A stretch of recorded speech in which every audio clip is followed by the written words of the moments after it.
नमस्कार। अगर आप किसी कारणवश मुझे सब्सक्राइब नहीं कर सकते तो लाइक अवश्य कीजिएगा। अर्जुन बोले, राजन, तत्पश्चात लौटते समय मार्ग में मैंने एक दूसरा दिव्य एवं विशाल नगर देखा जो अग्नि और सूर्य के समान प्रकाशित हो रहा था। वह अपने निवासियों की इच्छा के अनुसार सर्वत्र आ जा सकता था। विचित्र रत्नमय वृक्ष और मधुर स्वर में बोलने वाले पक्षी उस नगर की शोभा बढ़ाते थे। पौलम और कालकंज नामक दानव सदा प्रसन्नतापूर्वक वहां निवास करते थे। उस नगर में ऊंचे ऊंचे गोपुरों सहित सुंदर अटालिकाएं सुशोभित थी। उसमें चारों दिशाओं में एक एक करके 4 फाटक लगे हुए थे। शत्रुओं के लिए उस नगर में प्रवेश पाना अत्यंत कठिन था। सब प्रकार के रत्नों से निर्मित वह दिव्य नगर अद्भुत दिखाई देता था। फूल और फलों से भरे हुए सर्वरत्नमय वृक्ष उस नगर को सब ओर से घेरे हुए थे तथा वह नगर दिव्य एवं अत्यंत मनोहर पक्षियों से युक्त था। सदा प्रसन्न रहने वाले बहुत से असुर गले में सुंदर माला धारण किए और हाथों में शूल, रिष्टि, मूसल, धनुष तथा मुदगर आदि अस्त्र शस्त्र लिए सब ओर से घेर कर उस नगर की रक्षा करते थे। राजन, दैत्यों के उस अद्भुत दिखाई देने वाले नगर को देखकर मैंने मातली से पूछा, सारथे, ये कौन सा अद्भुत नगर है? मातली ने कहा, पार्थ, दैत्य कुल की कन्या पुलोमा तथा महान असुरवंश की कन्या कालका, इन दोनों ने 1000 दिव्य वर्ष तक बड़ी भारी तपस्या की। तदनंतर तपस्या पूर्ण होने पर भगवान ब्रह्मा जी ने उन दोनों को वर दिया। उन्होंने यही वर मांगा कि हमारे पुत्रों का दुख दूर हो जाए। राजेंद्र, उन दोनों ने यह भी प्रार्थना की कि हमारे पुत्र देवता, राक्षस तथा नागों के लिए भी अवध्य हों। इनके रहने के लिए एक सुंदर नगर होना चाहिए जो अपने महान प्रभापुंज से जगमगा रहा हो। वह नगर विमान की भांति आकाश में विचरने वाला होना चाहिए। उसमें सब प्रकार के रत्नों का संचय रहना चाहिए। देवता, महर्षि, यक्ष, गंधर्व, नाग, असुर तथा राक्षस कोई भी उनका विध्वंस न कर सके। वह नगर समस्त मनोवांछित गुणों से संपन्न, शोक शून्य तथा रोग आदि से रहित होना चाहिए। भरत श्रेष्ठ, ब्रह्मा जी ने कालकियों के लिए वैसे ही नगर का निर्माण किया। यह वही आकाशचारी दिव्य नगर है जो सर्वत्र विचरता है। इसमें देवताओं का प्रवेश नहीं है। वीरवर, इसमें पौलम और कालकंज नामक दानव ही निवास करते हैं। यह विशाल नगर हिरण्यपुर के नाम से विख्यात है।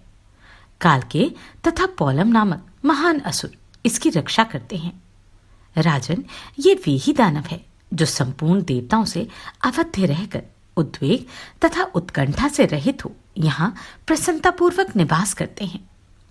पूर्व काल में ब्रह्मा जी ने मनुष्य के हाथ से इनकी मृत्यु निश्चित की थी। कुंती कुमार, ये कालकंज और पौलम अत्यंत बलवान तथा दुर्धर्ष हैं। तुम युद्ध में वज्रास्त्र के द्वारा इनका भी शीघ्र ही संहार कर डालो। अर्जुन बोले, राजन, उस हिरण्यपुर को देवताओं और असुरों के लिए अवध्य जानकर मैंने मातली से प्रसन्नतापूर्वक कहा, आप यथाशीघ्र इस नगर में अपना रथ ले चलिए, जिससे देवराज के द्रोहियों को मैं अपने अस्त्रों द्वारा नष्ट कर डालूं। जो देवताओं से द्वेष रखते हैं उन पापियों को मैं किसी प्रकार मारे बिना नहीं छोड़ सकता। मेरे ऐसा कहने पर मातली ने घोड़ों से युक्त उस दिव्य रथ के द्वारा मुझे शीघ्र ही हिरण्यपुर के निकट पहुंचा दिया। मुझे देखते ही विचित्र वस्त्राभूषणों से विभूषित वे दैत्य कवच पहनकर अपने रथों पर जा बैठे और बड़े वेग से मेरे ऊपर टूट पड़े। तत्पश्चात क्रोध में भरे हुए उन प्रचंड पराक्रमी दानवेंद्रों ने नालिक, नाराज, भल्ल, शक्ति, रिष्टि तथा तोमर आदि अस्त्रों द्वारा मुझे मारना आरंभ किया। राजन, उस समय मैंने विद्याबल का आश्रय लेकर महती बाण वर्षा के द्वारा उनके अस्त्र शस्त्रों की भारी बौछार को रोका और युद्ध भूमि में रथ के विभिन्न पैंतरे बदलकर विचरते हुए उन सबको मुंह में डाल दिया। वे ऐसे किंग कर्तव्य विमूढ़ हो गए कि आपस में लड़कर एक दूसरे दानव को धाराशायी करने लगे। इस प्रकार मूर्छित हो आपस में ही एक दूसरे पर धावा करने वाले उन दानवों के 100 मस्तकों को मैं अपने प्रज्वलित बाणों द्वारा काट काट कर गिराने लगा। वे दैत्य जब इस प्रकार मारे जाने लगे तब पुनः अपने उस नगर में ही घुस गए और दानवी माया का सहारा ले नगर सहित आकाश में ऊंचे उड़ गए। कुरुनंदन, तब मैंने बाणों की भारी बौछार करके दैत्यों का मार्ग रोक लिया और उनकी गति कुंठित कर दी। सूर्य के समान प्रकाशित होने वाले दैत्यों का वह आकाशचारी दिव्य नगर उनकी इच्छा के अनुसार चलने वाला था और दैत्य लोग वरदान के प्रभाव से उसे सुखपूर्वक आकाश में धारण करते थे। वह दिव्यपुर कभी पृथ्वी पर अथवा पाताल में चला जाता, कभी ऊपर उड़ जाता, कभी तिरछी दिशा में चलता और कभी शीघ्र ही जल में डूब जाता था। परंतु इच्छानुसार विचरने वाला वह विशाल नगर अमरावती के ही तुल्य था, परंतु मैंने नाना प्रकार के अस्त्रों द्वारा उसे सब ओर से रोक लिया। नरश्रेष्ठ फिर दिव्यास्त्रों से अभिमंत्रित बाण समूहों की वृष्टि करते हुए मैंने दैत्यों सहित उस नगर को क्षत विक्षत करना आरंभ किया। राजन, मेरे चलाए हुए लोह निर्मित बाण सीधे लक्ष्य तक पहुंचने वाले थे। उनसे क्षतिग्रस्त हुआ वह दैत्य नगर तहस नहस होकर पृथ्वी पर गिर पड़ा। महाराज, लोहे के बने हुए मेरे बाणों का वेग वज्र के समान था। उनकी मार खाकर वे काल प्रेरित असुर चारों ओर चक्कर काटने लगते थे। तदनंतर मातली आकाश में ऊंचे चढ़कर सूर्य के समान तेजस्वी रथ द्वारा उन राक्षसों के सामने गिरते हुए से शीघ्र ही पृथ्वी पर उतरे। भरत नंदन उस समय युद्ध की इच्छा से अमर्ष में भरे हुए उन दानवों के 60,000 रथ मेरे साथ लड़ने के लिए डट गए।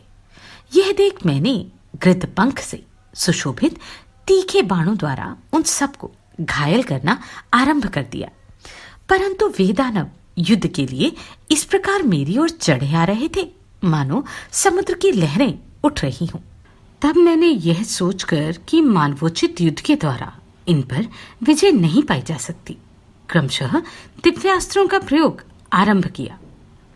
परंतु विचित्र युद्ध करने वाले वे सहस्त्रों रथारूढ़ दानव धीरे धीरे मेरे दिव्यास्त्रों का भी निवारण करने लगे। वे महान बलवान तो थे ही, रथ के विचित्र पैंतरे बदलकर रणभूमि में विचर रहे थे। उस युद्ध के मैदान में उनके 100 और 1000 के झुंड दिखाई देते थे। उनके मस्तकों पर विचित्र मुकुट और पगड़ी देखी जाती थी। उनके कवच और ध्वज भी विचित्र ही थे।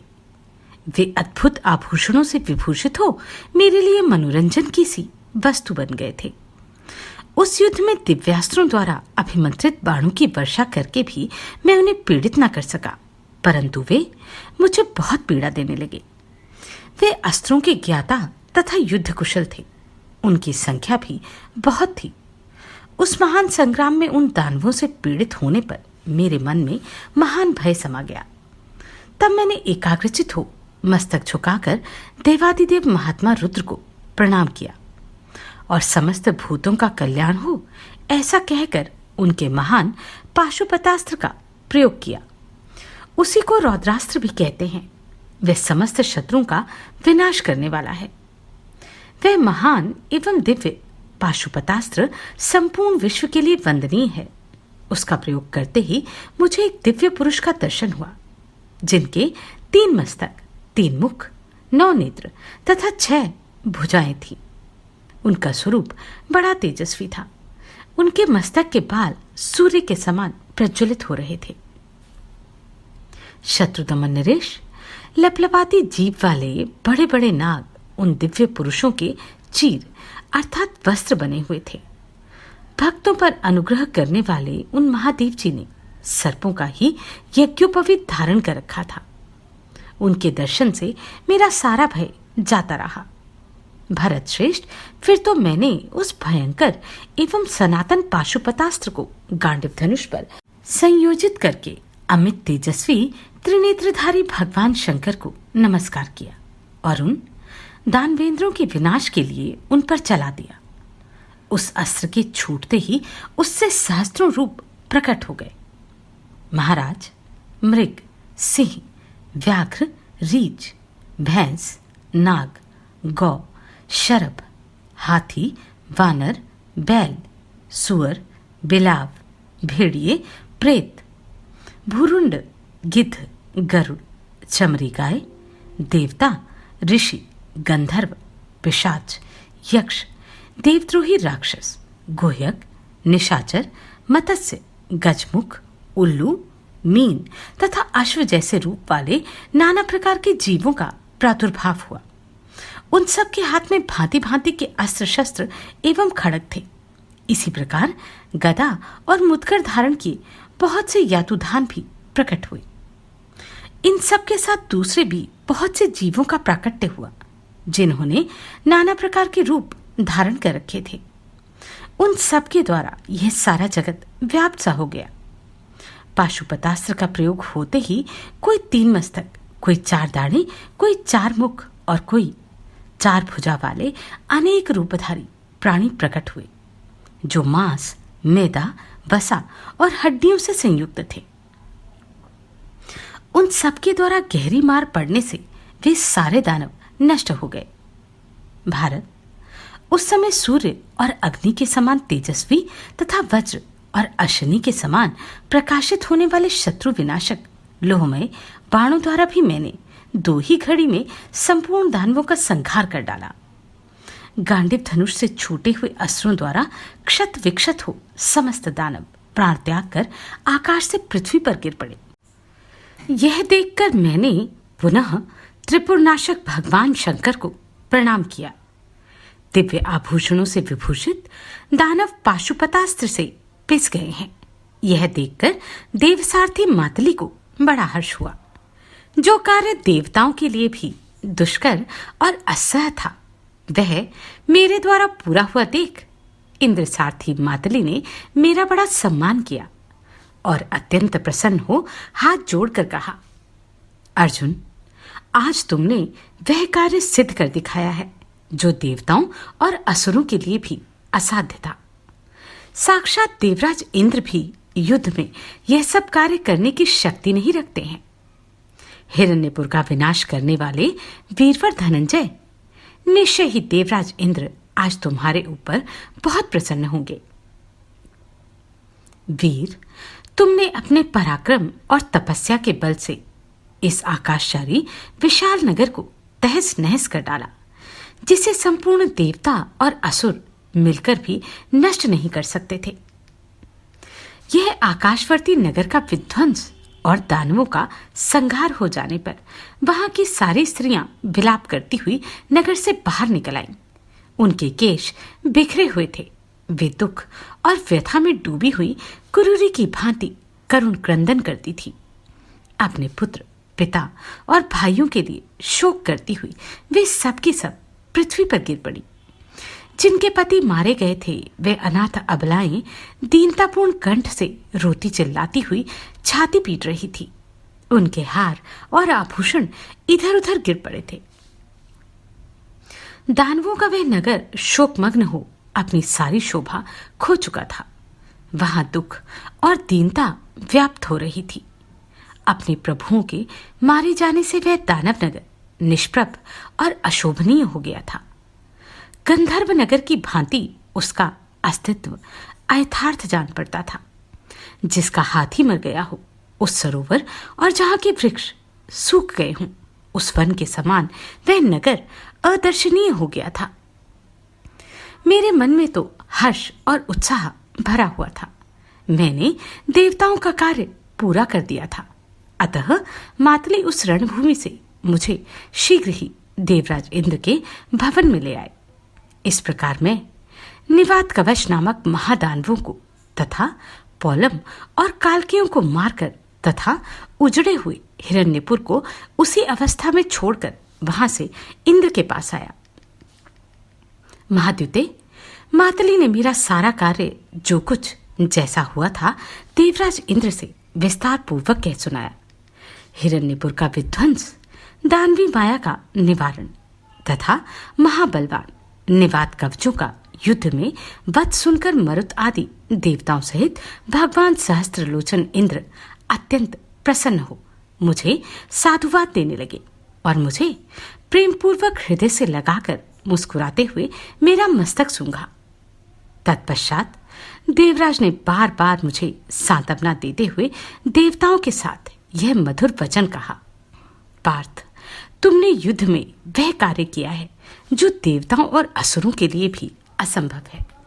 आज तुमने मेरे महान शत्रुओं का संहार करके गुरु दक्षिणा चुका दी। धनंजय, इसी प्रकार तुम्हें सदा युद्ध भूमि में अविचल रहना चाहिए और मोहशून्य होकर अस्त्रों का प्रयोग करना चाहिए। देवता, दानव तथा राक्षस कोई भी युद्ध में तुम्हारा सामना नहीं कर सकता। यक्ष, असुर, गंधर्व, पक्षी तथा नाग भी तुम्हारे सामने नहीं टिक सकते। कुंती कुमार, धर्मात्मा कुंती पुत्र युधिष्ठिर तुम्हारे बाहुबल से जीती हुई पृथ्वी का पालन करेंगे। अर्जुन कहते हैं, राजन, तदनंतर मैं देवराज का अत्यंत विश्वास पात्र बन गया। धीरे धीरे मेरे शरीर के सब घाव भर गए।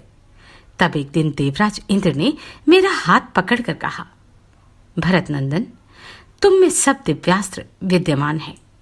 भूमंडल का कोई भी मनुष्य तुम्हें पराजित नहीं कर सकता। बेटा, भीष्म, द्रोण, कृपाचार्य, कर्ण तथा राजाओं सहित शकुनी, वे सबके सब संग्राम में खड़े होने पर भी तुम्हारी 16वीं कला के बराबर भी नहीं हो सकते। महाराज, उन देवेश्वर इंद्र ने स्वयं मेरे शरीर की रक्षा करने वाला यह अभेद्य दिव्य कवच और यह सुवर्णमयी माला मुझे दी। फिर उन्होंने बड़े जोर की आवाज करने वाला यह देवदत्त नामक शंख प्रदान किया। स्वयं देवराज इंद्र ने ही यह दिव्य किरीट मेरे मस्तक पर रखा था। तत्पश्चात देवराज ने मुझे ये मनोहर एवं विशाल दिव्य वस्त्र तथा दिव्य आभूषण दिए। महाराज, इस प्रकार सम्मानित होकर मैं उस पवित्र इंद्र भवन में गंधर्व कुमारों के साथ सुखपूर्वक रहने लगा। तदनंतर देवताओं सहित इंद्र ने प्रसन्न होकर मुझसे कहा, अर्जुन, अब तुम्हारे जाने का समय आ गया है, क्योंकि तुम्हारे भाई तुम्हें बहुत याद करते हैं। भारत, इस प्रकार द्युजनित कलह का स्मरण करते मैंने इंद्र भवन में 5 वर्ष व्यतीत किए। इसके बाद इस गंधमादन की शाखाभूत इस पर्वत के शिखर पर भाइयों सहित आपका दर्शन किया है। युधिष्ठिर बोले, धनंजय, बड़े सौभाग्य की बात है कि तुमने दिव्यास्त्र प्राप्त कर लिए। भारत, यह भी भाग्य की ही बात है कि तुमने देवताओं के स्वामी राजराजेश्वर इंद्र को आराधना द्वारा प्रसन्न कर लिया। निष्पाप परंतप, सबसे बड़ी सौभाग्य की बात तो यह है कि तुमने देवी पार्वती के साथ साक्षात भगवान शंकर का दर्शन किया और उन्हें अपनी युद्ध कला से संतुष्ट कर लिया। भरत श्रेष्ठ, समस्त लोकपालों के साथ तुम्हारी भेंट हुई, यह भी हमारे लिए सौभाग्य का सूचक है। हमारा अहोभाग्य है कि हम उन्नति के पथ पर अग्रसर हो रहे हैं। अर्जुन, हमारे भाग्य से ही तुम पुनः हमारे पास लौट आए। आज मुझे यह विश्वास हो गया कि हम नगरों से सुशोभित समूची वसुधा देवी को जीत लेंगे। अब हम धृतराष्ट्र के पुत्रों को भी अपने वश में पड़ा हुआ ही मानते हैं। भारत, अब मेरी इच्छा उन दिव्यास्त्रों को देखने की हो रही है जिनके द्वारा तुमने इस प्रकार के उन महापराक्रमी निवात कवचों का विनाश किया है। अर्जुन बोले, महाराज, कल प्रातः आप उन सब दिव्यास्त्रों को देखिएगा जिनके द्वारा मैंने भयानक निवात कवचों को मार गिराया है। वैशंपायन जी कहते हैं, राजन, इस प्रकार अपने आगमन का वृतांत सुनाकर सब भाइयों सहित अर्जुन ने वहां वह रात व्यतीत की। वैशंपायन जी कहते हैं, जन्मेजय जब वह रात बीत गई तब धर्मराज युधिष्ठिर ने भाइयों सहित उठकर आवश्यक नित्य कर्म पूरे किए। तत्पश्चात उन्होंने भाइयों को सुख पहुंचाने वाले अर्जुन को आज्ञा दी, कुंती नंदन, अब तुम उन दिव्यास्त्रों का दर्शन कराओ जिनसे तुमने दानवों पर विजय पाई है। राजन, तब पांडुनंदन अर्जुन ने देवताओं के दिए हुए उन दिव्य अस्त्रों को दिखाने का आयोजन किया। महातेजस्वी अर्जुन पहले तो विधिपूर्वक स्नान करके शुद्ध हुए, फिर त्रिनेत्रधारी भगवान शंकर और इंद्र को नमस्कार करके उन्होंने वह अत्यंत तेजस्वी दिव्य कवच धारण किया। तत्पश्चात वे पृथ्वी रूपी रथ पर आरूढ़ हो बड़ी शोभा पाने लगे। पर्वत ही उस रथ का कुबेर था, दोनों पैर ही पहिए थे और सुंदर बांसों का वन ही त्रिवेणु अर्थात रथ के अंग विशेष का काम देता था। तदनंतर महाबाहु कुंतीनंदन अर्जुन ने एक हाथ में गांडीव धनुष और दूसरे में देवदत्त शंख ले लिया। इस प्रकार विरोचित वेश से सुशोभित हो उन्होंने क्रमशः उन दिव्यास्त्रों को दिखाना आरंभ किया। जिस समय उन दिव्यास्त्रों का प्रयोग प्रारंभ होने लगा, उसी समय अर्जुन के पैरों से दबी हुई पृथ्वी वृक्षों सहित कांपने लगी। नदियां और समुद्रों में उफान आ गया।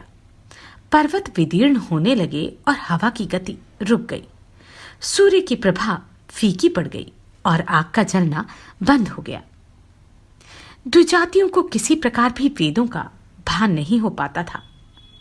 जन्मेजय, भूमि के भीतर जो प्राणी निवास करते थे वे भी पीड़ित हो उठे और अर्जुन को सब ओर से घेर कर खड़े हो गए। उन सब के मुख पर विकृति आ गई थी। वे हाथ जोड़े हुए थर-थर कांप रहे थे और अस्त्रों के तेज से संतप्त हो धनंजय से प्राणों की भिक्षा मांग रहे थे।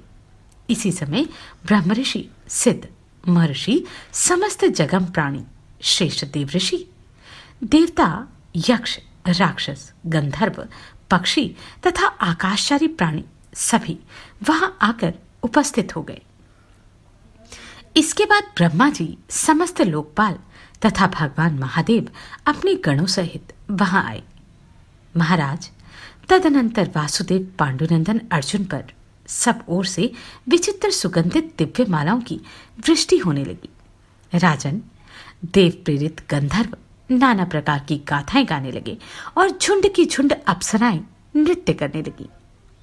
नराधिप, उस समय देवताओं के कहने से देवऋषि नारद अर्जुन के पास आए और उनसे यह सुनने योग्य बात कहने लगे, अर्जुन, अर्जुन, इस समय दिव्यास्त्रों का प्रयोग ना करो। भारत, ये दिव्य अस्त्र किसी लक्ष्य के बिना कदापि नहीं छोड़े जाते। कोई लक्ष्य मिल जाए तो भी ऐसा मनुष्य कभी इनका प्रयोग न करे जो स्वयं संकट में न पड़ा हो। कुरुनंदन, इन दिव्यास्त्रों का अनुचित रूप में प्रयोग करने पर महान दोष प्राप्त होता है। धनंजय, शास्त्र के अनुसार सुरक्षित रखे जाने पर ही ये अस्त्र सबल और सुखदायक होते हैं, इसमें संशय नहीं है। पांडुपुत्र, इनकी समुचित रक्षा न होने पर ये दिव्यास्त्र तीनों लोकों के विनाश के कारण बन जाते हैं। अतः फिर कभी इस तरह इनके प्रदर्शन का साहस न करना। अजातशत्रु युधिष्ठिर, आप भी इस समय इन्हें देखने का आग्रह छोड़ दें। जब रण क्षेत्र में शत्रुओं के संहार का अवसर आएगा, उस समय अर्जुन के द्वारा प्रयोग में लाए जाने पर इन दिव्यास्त्रों का दर्शन कीजिएगा। वैशंपायन जी कहते हैं, नरश्रेष्ठ, इस प्रकार अर्जुन को दिव्यास्त्रों के प्रदर्शन से रोककर संपूर्ण देवता तथा अन्य सभी प्राणी जैसे आए थे वैसे लौट गए।